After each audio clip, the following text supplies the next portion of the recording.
यही वह व्यक्ति होता है जो सभी कार्यों के लिए अकेला उत्तरदायी होता है।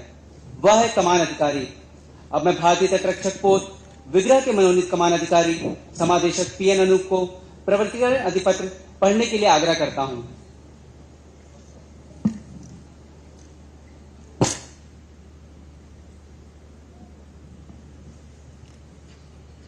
Commissioning order by the Director General, Indian Coast Guard. Whereas the Government of India has decided that Indian Coast Guard ship Vigraha be commissioned, you are hereby directed to proceed to commission the said ship on the 28th day of August 2021 or as soon as thereafter as circumstances permit. Indian Coast Guard ship Vigraha will be administered by the Commander Coast Guard Region East, given under my hand this the 28th day of August 2021, signed by K. Natarajan, Director General, Indian Coast Guard Headquarters, New Delhi. To Commandant Anup Narayanan Parail, 0592 Sera. Thank you, sir.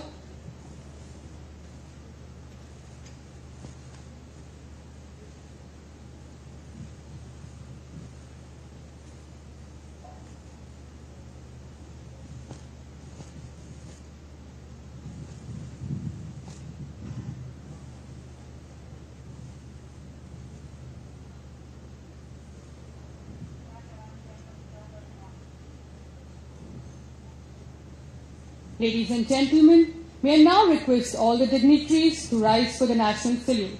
All uniformed personnel are requested to salute the national flag. This salute will be given at the time of hoisting of the flag and breaking of the commissioning pennant on the last bar of national anthem. देवी और सज्जनों, अब मैं सभी से आग्रह करता हूं कि राष्ट्र सलामी के लिए आप सभी खड़े हो जाएं। सेवारत अधिकारियों से आग्रह है कि राष्ट्रध्वज को सलामी देंगे। यह सलामी ध्वजारोहण के समय और राष्ट्रगान के अंतिम बार पर जब मुख्य मार्ग से प्रवर्तिकरण ध्वज को सुसज्जित करने के समय दी जाएगी। 1 minute of silence.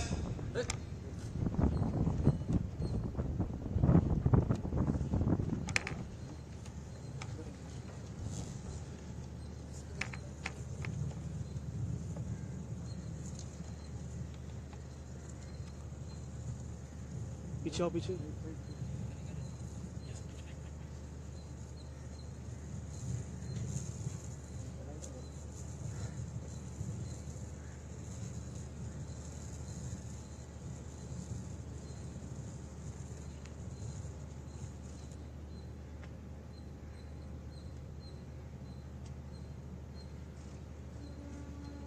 Boss, what are you doing here?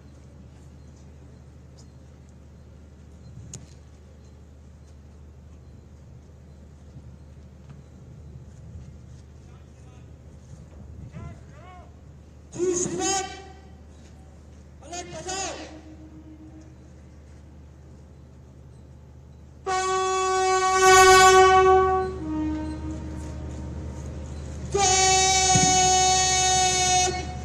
राष्ट्रीय सलाम, सलामत शस्त्र।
May I now request the chief guest for this ceremonial occasion, Sri Rajnath Singh, Honorable Raksha Mantri, to grace the occasion with his valuable words.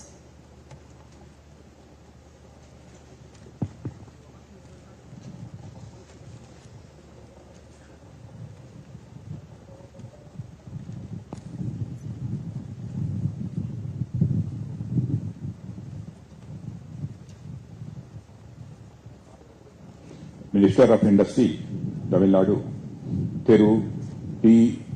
Thanarashu, General M.M. Naraune, Chief of Army Staff, Dr.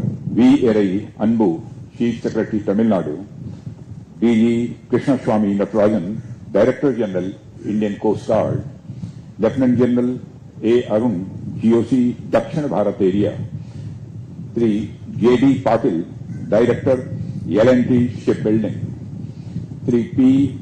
Ravindran, Chairman, Chennai Port Trust, Armed Forces, Veterans, Flag Officers and Men of Armed Forces, Officers of Tamil Nadu State Government, Commanding Officers, Officers and the crew of Indian Coast Guard, Vigrah, staff of L&T Shipbuilding, members of electronic and print media, ladies and gentlemen, Vadakkam.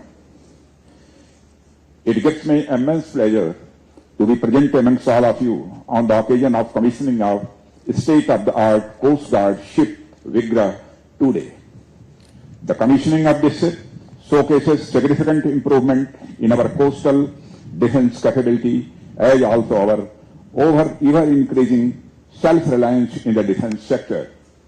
I extend my heartiest congratulations and best wishes to all the stakeholders involved in this event. Friends, I have been told that this ship, which is about 100 meters long, is equipped with the latest technology of the day. Be it the navigation system or communication equipment, sensors or other installed equipment, all these are going to meet the needs not only of today but also the future for a long time to come. It will not go into much technical details about the ship, but I will definitely say a couple of things about which I am very happy. First, from its design, conception to development, the ship is completely indigenous. And second, that for the first time in the history of Indian defense, contract for not one or two, but 7 vessels have been signed with a private sector company. And more importantly, within 7 years of signing of this agreement in 2015, not only launch but also the commissioning of all these 7 vessels has been completed today. I am also told that all these ships have been delivered ahead of schedule. I would like to congratulate L&T Patil on this important achievement. It shows that the stream of self-reliance which had started in the country 5-6 years ago has been continuously moving forward and flourishing since then. I would like to acknowledge the significant contribution of L&T in shipbuilding for Coast Guard and Indian Navy. Despite COVID challenges, L&T had delivered every ship before schedule. This is commendable. Friends, with the inclusion of the state-of-the-art vessels, the capability of the Indian Coast Guard has increased tremendously. The journey of growth of our Indian Coast Guard, which began with a modest 5 to 7 small boats, has today grown to over 20,000 active personnel, over 150 vessels, and a fleet of over 65 aircrafts. Along with that, I have been told most of the Coast Guard platforms are indigenous, which makes the journey much more fulfilling. Friends, since its inception, in the last 40 to 50 years, the Indian Coast Guard has made its mark at the international level by playing a leading role in coastal security as well as in maritime crises and disasters. Over the years, be it the protection of our fishing community living in our coastal areas, extending assistance to Department of Customs or other similar authority, protection of our island and terminals, or scientific data collection and support, you have served the nation in many ways. Along with the increasing its capability, the Coast Guard is continuously enhancing the capability of our nation also. It is a result of this augmentation of the security capabilities that we have not suffered any terrorist accident by sea route since the 2008 Mumbai attack. Not only of our country, the Coast Guard has always been ready to extend help our neighboring countries in line with the spirit of inclusiveness. During the fire on the heavy cargo tanker New Diamond last year and the cargo ship Express Pearl this year, you have provided active and timely assistance to Sri Lanka. Had you not done this, I think the consequences would have been unimaginable. Similarly, I also recall the assistance provided to Mauritius during the oil spill from the Wakashio motor vessel, which was very commendable. I am happy to note that in the last 2 years, in cooperation with our neighboring countries, the Coast Guard has recovered goods worth more than 10,000 crore rupees while dealing with smuggling activities. Friends, as you would be aware, in the 2008 report on ocean and law of the sea, the UN Secretary General outlined 7 specific threats to maritime security. These included piracy, terrorism, illicit trafficking of arms and narcotics, human trafficking, illegal fishing, and damage to environment.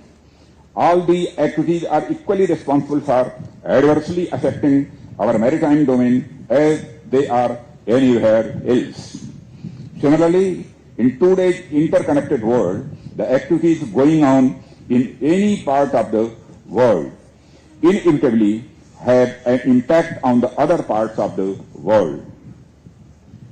That is, by surmounting the challenges of the coastal areas of India, you are playing an important role not only in the regional interests but also in the fulfillment of the global interests. The success of our endeavors, I believe, is your success as well as the successes of our relations with the world, international laws, our efforts to balance the ecology, and our commitments to humanity. Sagar, security and growth for all in the region.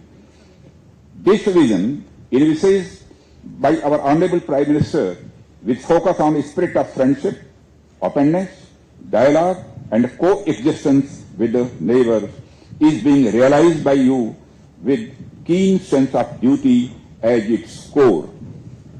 Friends, today the world is changing very rapidly.